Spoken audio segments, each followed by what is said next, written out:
Gobolshano waxay ka mid tahay deegaanada sida xawliga u koraysta waxayna ka tirsan tahay gobolka Sool waxayna u fiday sanadihii u dambeeyay si xawliya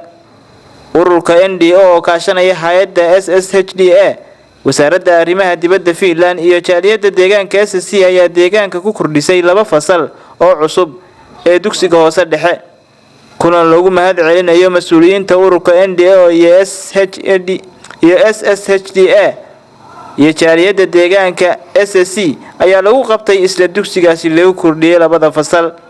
dhinaca kale seminar ku saabsan waxbarashada carruurta iyo haweenka uu soo jeedinayay Cabdilaahi Qase ayaa looga hadlay sidii kor loogu qaadi lahaa horumarinta waxbarashada iyo haweenka deegaanka umaanaystay isaga maartay mahad leh iyo fadaa'il badan marka labaadna waxaan u mahadnaqaynaa qoliyihii maartay noo sameeyay iskuulka noo dhisay ama qolada hay'adda ha noqoto ama qolada qurba joogta ha noqoto anigu aad ba uma sii aqaaqaan oo magacyadaas way kala lumaan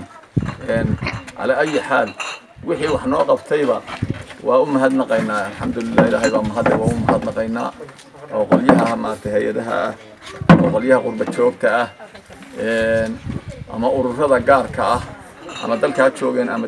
dibadda ha joogeen dhamaantood waa u mahadnaqaynaa oo maartay ilaahay baa mahad u mahadnaqaynaa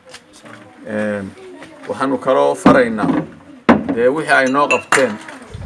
waa ugu mahadnaqaynaa waana ugu abaalhaynaa wax kalena inay noogu sii daraan wax kalena wixii ay ka awoodaan inay noogu sii daraan oo bal mesela hadda iskuulkan oo kale waxaa noo dhisan dugsigii hoose ayaa noo dhisan ardada halka kan joogtaana waxa weeye waxay u qaybsan tahay dugsigii hoose iyo kii dhexe waa leedahay marka dugsigii hoose waa noo dhisay alxamdulillah waxaan u baahanahay oo naga dhiman xagga iskuulka markaan eegno dugsigii dhexe baa naga dhiman oo aan u baahanahay xagga iskuulka baahiyo kale oo badan oo aanu maartay qornay oo gudoomiyaha u sheegnayna way jiraan iskuulku wuxuu u baahan yahay dayr buu u baahan yahay oo adaragtaan dayr ma laha iskuulku wuxuu u baahan yahay barkad loo sameeyo qodo oo xagga biyaha maartay loo qodo buu u baahan yahay suuliyadu way ka dayacan yihiin wuxuu u baahan yahay iskuulku waardi u baahan yahay xataa qof waardi ah ma laha oo waardi u baahan yahay xagga dhismaha waxba ka dayacan oo ruufkan iyo waad aragteen in maarka qaar ay maartay baashi hore ka waxaysan tahay waa dayacan yahay oo xagga dhismahana iyana qaybaha dhul baa dayacan marka waxyaalaha iskuulka baahidiisa waxyaalahaas ka mid ah haddii aan maartay wax ka xasuusto waxyaalahaas ka mid ah haddaan u gudbo baahiyaha kale ee macnaha magaalada aan u gudbo magaalada horta xagga xilligan waa yar xilli kaliila oo maartay dadkii reer miyiga ah dadkii waa ka yara guuray dadkii magaalada xataa qaar baa guuray oo carruurtii hadda isku way intan maahay way maqantay way guureen dadkii magaalada xataa deganaada guuray oo roobka oo maartay eedada dhulkan seejiyay oo ka da'ay xagga hawdka ayaa maartay loo guuray oo dad badan oo dadkii reer miyiga dadkii magaalada barkood soo guureen dadka tuulooyinka waa dadkiin oo aryo iyo bay haystaan oo maartay aryo haystaan aryihii baa la nafraaciyay oo maartay la hayo la nafraaciyay dabadeedna aryihii dumarkii carruurtii waaweyneed baa xoolihii bay haysay sidaas maartay dadkii ardadiina barkood u maqan yihiin baahiyaha iskuulka haddaan ka hadlo macallimiinta way naga yartahay oo macallimiinta in laga kordhiyaan u baahannahay oo baahiyaha iskuulka kole intaasaan kusoo gaabinaya baahiyaha kale magaalada haddaan kusoo MCH baa naga maartay qabyo ah oo haddeer noo unkan oo noo bilaaban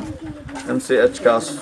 waxaan rajaynaynaa waxyaalaha ugu horeeya ee maartay cid wax qabanaysa hadday jirto in MCH ka waxna lagala qabto oo maartay waxna looga qabto inta haddeer unkan ee bilaaban annaga maartay isku tashanado bilaabanay oo waa in maartay mitir ah oo 2 qol oo min 6 mitir ah oo adigu mitir maraya soo wareega xoogaa sibidhana waa noo haynaa waa ururna waa haynaa iyadana kororsiimaan u baahannahay xagga biyaha magaalada magaalada biyo kala badan malaha oo oon baa iyadana ka jira maartay deegaanka deegba haddeer noo yimi oo haddeer shaqadii ku jira oo isaguna weli aan maartay biyihii ma wada biyo gaadhin laakiin shaqadii waa socotaa riigu baahiyaha iyaduna ka mid tahay wadooyinku way naga xun yihiin oo wadooyinka maartay way naga xun yihiin iyana waa waxyaalaha jira baahiyaha jiray ka mid tahay dhulka waxa jira deegaan dhulku waa dhul kala sareeyo oo waad ogtiin xaggan buuro baa jira dhulkanna waa dhul kala sareeyo weeye markuu roobku doo dhul baa dooxya noqda oo maartay u baahan in maartay dooxyada la xidho oo maartay ama togaga la xidho dhulka maartay biyuhu ay goosanayaan waxyaalahaas oo dhan baahiyahaas oo dhan way jiraan kolley maartay intaan ka xasuusta waxyaalahaas ka mid ah baahida deegaanka ka jirta ka mid ah kolley intaa ayaan xasuusanayaa qof bini aadan aan ahay bini aadankuna inuu wax ilowga waa wax ilaahay ku talaalay oo ku abuuray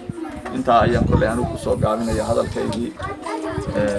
waxaa iyana deegaankaasi la guddoonsiiyey in ka badan 100 dhir oo loogu talagalay in la beero goobaha muhiimka ah si bilicda magaalada u soo baxdo waxaana lagu wareejiyey guddiga Kolchano inkasta oo dhinaca waxbarashada laga dhisay dugsi hoose dhexe isla markaana ceel riiga uu meel fiican marayo ayaa haddana waxaan jirin xarun caafimaad waxaana dadka deegaankaasi codsadeen in loo dhiso MCH. bismillaahi raxmaani raxiim iminka waxaanu joognaa goobta riiga ayaanu joognaa riigu iminka wuxuu shaqaynayay muddo adigu ilaa bil iyo 20 casho ah haddana wuxuu marayaa ilaa 200 oo mitir buu marayaa marka hadda waxaan u maleynayaa muddo ilaa 6 bilood wax roob heli ma jiro dhulkiina waa laga hayaamay dadun baa jooga xoolihii way ka fogaadeen taana waxaa keentay roob la'aanta iyo ayaa keentay waxaa kale ku jira biyo la'aan meeshu awal ceelal may lahayn biyo cabkeedu waxaa baraagina waa ka go'een meesha aad iyo aad baa biyo la'aan uga taagan tahay baahida ugu xun waxa weeye biyo la'aan mid ka mid ah hooyooyinka deegaankaasi ayaa ka waramaysa dhibaatooyinka ka jira ee dhanka caafimaadka waxayna codsanaysaa in wax laga qabto dhismaha MCH-ka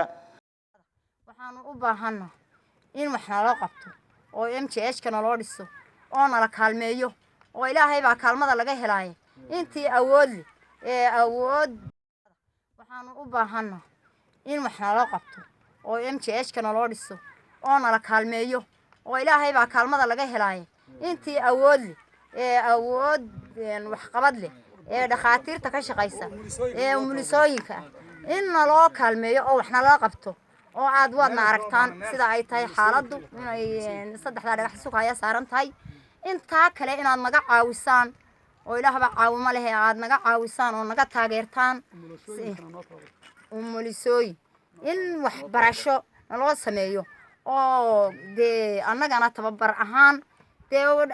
mid annagana la mid ah sida annagaba noo jeexjeexday oo de xoogaa soo baratay annagana aad intaa taageero nooga dhigtaano de naloo qaabilo gabdho maxay haytay umulisooyin dhakhaatiir qof wax qabad in wax naloo qabto ayaan u baahanahay kudar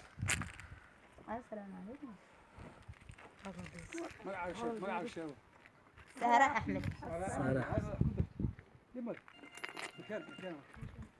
waxqabad baan u baahanahay anoo Sahra Ahmed Xasan Faarax waxqabad baan u baahanahay MCH-ka in maadeerayaalaha naloo dhis hana la taageero waxana loo qabto waa dayacanahay dayaca ilaaha waa biya laakiin dadka hadday tahay bahda dhakhaatiirta MCH-yada iyo dadka waxqabadka in waxna loo qabto oo nala taageero ayaan u baahnaa dadka deegaanka gaarsiiyay oo maartay isku tashaday oo gaarsiiyay hadeerna waxaanu diyaar u nahay oo aan sugaynaa ciidii wax nagu taraysaana inay maartay nagu tarto waa soo dhaweynaynaa haddii aanu cid wax nagu tarta weynana way iskala rafanayna waqti kasta waxana la gaadhay insha Allah